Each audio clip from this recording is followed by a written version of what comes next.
Hello everyone, कैसे हैं आप सब लोग? बढ़िया एकदम। चलिए इस वीडियो में हम बात करेंगे आपकी यूनिट नंबर 1 इलेक्ट्रोस्टैटिक्स, जिसका चैप्टर नंबर 1 है आपका इलेक्ट्रिक फील्ड। और हमने लास्ट वीडियो में बात की थी कि एक इलेक्ट्रिक डाइपोल क्या होता है, तो उससे रिलेटेड ही हम इसमें एक बहुत ही मोस्ट इंपॉर्टेंट टॉपिक करने जा रहे हैं।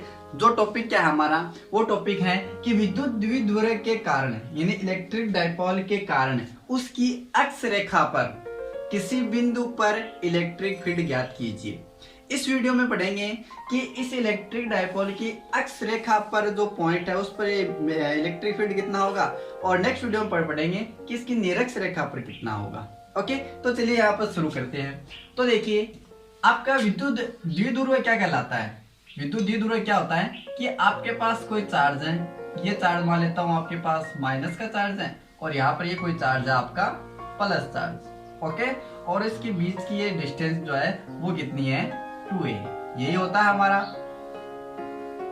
Electric dipole. ओके, और इसका मिड पॉइंट O है यहाँ पर, ठीक है।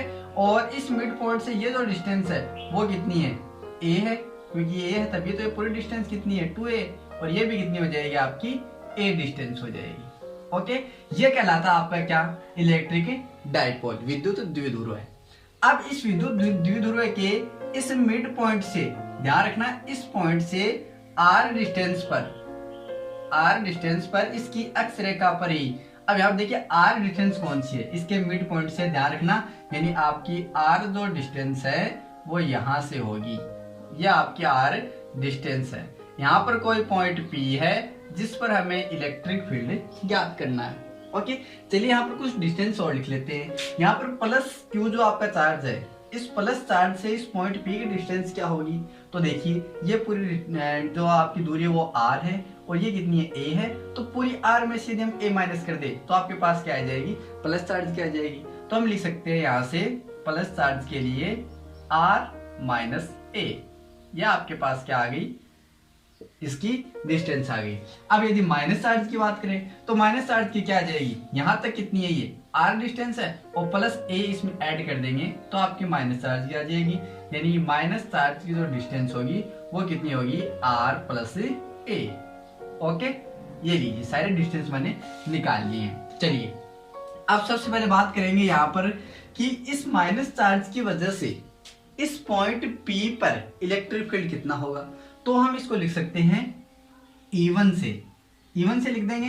तो वेक्टर E1 इक्वल्स टू क्या होता है हमारा, KQ upon R square. R यहाँ पर क्या थी, डिस्टेंस थी, और यहाँ पर R क्या है, माइनस चार्ज के लिए R क्या है इस पॉइंट P के, तो है R प्लस A, तो R प्लस A का होल स्क्वायर। ओके, इसे देते हैं इक्वेशन नंबर 1। चलिए अब यहाँ से देखिए, जो आपका माइनस चार्ज है उसकी डायरेक्शन क्या होगी। तो हमने लास्ट वीडियो में पढ़ा है, और आप जानते होंगे कि जो कोई भी माइनस चार्ज है उसकी इलेक्ट्रिक फील्ड लाइंस जो है वो अंदर की ओर होती हैं, यानी आपकी E1 की जो डायरेक्शन होगी वो इस प्रकार होगी, अंदर की ओर। ओके, ध्यान रखना है ऐसे, ठीक है। अब आगे देखिए, ये जो हमारे पास था इलेक्ट्रिक फील्ड वो किसकी वजह से था, माइनस चार्ज की वजह से, और यहाँ पर अब निकालेंगे प्लस चार्ज की वजह से। तो प्लस चार्ज की वजह से मैं क्या लिख देता हूँ, इसको E2 से लिख देता हूँ। तो हमारे पास क्या आ जाएगा, KQ अपॉन इसकी डिस्टेंस का स्क्वायर, R माइनस A का होल स्क्वायर। ये दे देंगे इक्वेशन नंबर 2, ठीक है। चलिए अब देखिए, इस संपूर्ण द्विध्रुव आघूर्ण से, यानी इस इलेक्ट्रिक डाइपोल से के कारण इस पॉइंट P पर टोटल जो परिणामी होगा इलेक्ट्रिक फील्ड वो कितना होगा। तो उसको हम किसे लिख सकते हैं, E equals to E2 minus E1, ठीक है। E2 में से E1 घटा देंगे यहाँ से। तो देखिए E2 जो है इसकी डायरेक्शन क्या होगी, अब E2 किससे आया है, जो इलेक्ट्रिक फील्ड है वो प्लस चार्ज से है, और प्लस चार्ज की जो इलेक्ट्रिक फील्ड लाइंस है वो क्या होती हैं, बाहर की ओर होती है। तो इसके लिए जो इलेक्ट्रिक फील्ड होगा उसकी डायरेक्शन क्या होगी, बाहर की तरफ होगी, ऐसे, ठीक है। यहाँ से मैं दर्शा देता हूँ। तो ये किसकी डायरेक्शन होगी, E2 की होगी। चलिए यहाँ से वैल्यू आप पुट कर दीजिए। तो यहाँ से वैल्यू पुट करोगे तो आपके पास क्या आ जाएगा, E equals to E2 minus E1, यानी KQ upon R minus A का होल स्क्वायर, और माइनस क्या आ जाएगा, KQ upon R plus A का होल स्क्वायर। ओके, चलिए अब इसे थोड़ा सा सरल कर लेते हैं। तो आगे देखिए,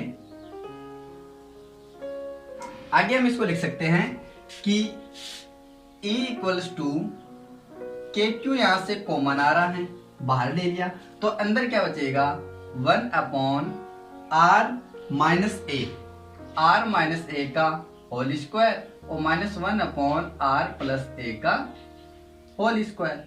ओके, चलिए अब यहां से आगे सरल कीजिए तो के क्यू, यहां से आप एलसीएम ले सकते हो, तो एलसीएम लोगे तो आपके पास आ जाएगा आर माइनस ए का होल स्क्वायर और आर प्लस ए का होल स्क्वायर। ऊपर क्या बचेगा आपके पास आर प्लस ए का होल स्क्वायर और माइनस आर माइनस ए का होल स्क्वायर। ठीक है, अब देखिए नीचे वाला जो है वो आपका क्या बन गया, फॉर्मूला बन गया। किसका फॉर्मूला बन गया, वो बन गया R square minus A square का होल स्क्वायर। ओके, समझ में आ रहा है इतना। चलिए अब यहां से इन दोनों फॉर्मूलों क्या कर देते हैं, हम ओपन कर देते हैं, तो आपके पास क्या आ जाएगा R square plus A square और प्लस 2ar। ओके, और यहां से देखिए माइनस चिन्ह है तो इस माइनस को अंदर गुणा कर लेंगे तो ये क्या आ जाएगा आपके पास माइनस आर स्क्वायर और माइनस का ए स्क्वायर आ जाएगा आपके पास। ठीक है, और साथ में क्या आ जाएगा प्लस का क्या आ जाएगा 2ar, ये आपके पास आ गया। ठीक है, यहां से देखिए आर स्क्वायर कैंसिल हो गई, ए स्क्वायर भी कैंसिल हो गई, तो आपके पास बचा क्या है, तो आपके पास बचेगा वेक्टर ई के क्यू, ऊपर बचेगा 2ar यानी प्लस कितने हो गए 4ar, अपॉन में क्या आ जाएगा आपके पास आर। देखिए यहां से आपको एक चीज थोड़ा सरल कर देता हूं, यहां से देखिए ये इस चीज को देखिए आप R square minus A square का होल स्क्वायर है। यहाँ पर मैं कह दूं कि आपकी आर जो डिस्टेंस है वो ए की तुलना में बहुत ज्यादा है, यानी आर जो है वो ग्रेटर देन ए है। कैसे, ए डिस्टेंस जो वो तो इतनी है, इन दोनों की मिड पॉइंट से इन दोनों चार्ज की डिस्टेंस है, बल्कि आर जो है इस एक्स रेखा पर कई पॉइंट पी लिया है और वो पॉइंट भी कहीं भी ले सकते हैं। आर की जो दूरी है डिस्टेंस है वो ए की तुलना में काफी होगी। ठीक है, तो हम इस ए को नगण्य मान सकते हैं। अगर नगण्य माने तो आर स्क्वायर और का होल स्क्वायर, यानी यहाँ पर केवल क्या लिख सकते हैं हम आर की पावर 4 लिख सकते हैं। ओके, चलिए थोड़ा और सरल में लिख लेते हैं इसको, तो वेक्टर ई इक्वल्स टू के क्यू 4ar अपॉन आर की पावर 4। यहाँ से एक आर कैंसिल हो गया, एक आर कैंसिल हो गया, तो आपके पास कितना बचा है 3 बचा है।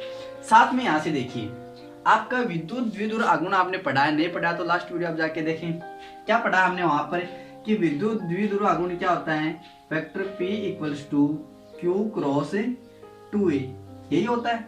अब यहाँ से देखिए आपके पास एक तो Q ये है क्या, और एक 2a है, यहाँ पर 4a है तो हम 2a लिख सकते हैं। तो इस फॉर्मूले को हम थोड़ा ढंग से लिखे तो आप लिख सकते हो K और 2a।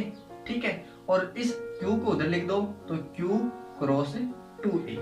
आगे बात समझ लीजिए, ए तो आ गया, साथ में 4 है तो यहाँ पर कितने लिख दिया हमने 2 लिख दिया। ओके, क्यों 2 और 2 4 ही हो जाएंगे। ठीक है, तो यहाँ से आप क्या लिख सकते हो अपॉन में क्या आ जाएगा आर क्यूब आ जाएगा। यह आपका क्या होता है विद्युत द्विध्रुव आघूर्ण होता है।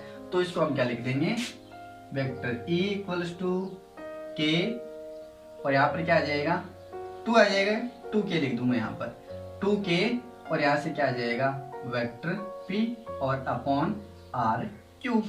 ओके, और यही क्या होता है आपका फाइनली फॉर्मूला होगा। यानी आपको पूछ ले कि एग्जाम में कि आपके पास कोई द्विध्रुव आघूर्ण है और उसकी अक्ष पर कोई पॉइंट P है, तो उस पॉइंट P पर इलेक्ट्रिक फील्ड ज्ञात करो उस आघूर्ण की वजह से। तो ये आपको ज्ञात कर देना है और ये आपका क्या आ जाएगा फाइनली फॉर्मूला आ जाएगा। अब इस फॉर्मूले बेस पर आपको कई क्वेश्चन भी दे सकता है, आपको यहाँ पर ये भी फॉर्मूला मान सकते हो, यहाँ पर इस फॉर्मूले से भी आप कर सकते हो। यानी आपको इसको आर जो डिस्टेंस दे सकता है और यहाँ पर यदि बल आघूर्ण दे दे, कुछ भी दे दे, तो इस फॉर्मूले से आप उस कैलकुलेशन को कर पाएंगे यदि आपके पास कोई न्यूमेरिकल या फिर कोई क्वेश्चन दिया है। और यहाँ पर आपका के जो है वो के क्या होता है, ये हमारा के जो वो क्या होता है वो हमने कूलम्ब्स लॉ में पढ़ा है। ये एक नियतांक होता है जिसको बोलते हैं स्थिर वैद्युत नियतांक। ओके, क्लियर इतना। तो ये पढ़ा है हमने कि इसकी अक्ष पर जो है वो इलेक्ट्रिक फील्ड कितना होगा। अब नेक्स्ट वीडियो में पढ़ेंगे कि इसकी निरक्ष पर कितना होगा, जो बहुत ही मोस्ट इंपॉर्टेंट टॉपिक है। चलिए फिलहाल के आज की वीडियो में इतना ही, मिलते हैं नई वीडियो में, तब तक के लिए take care and good bye.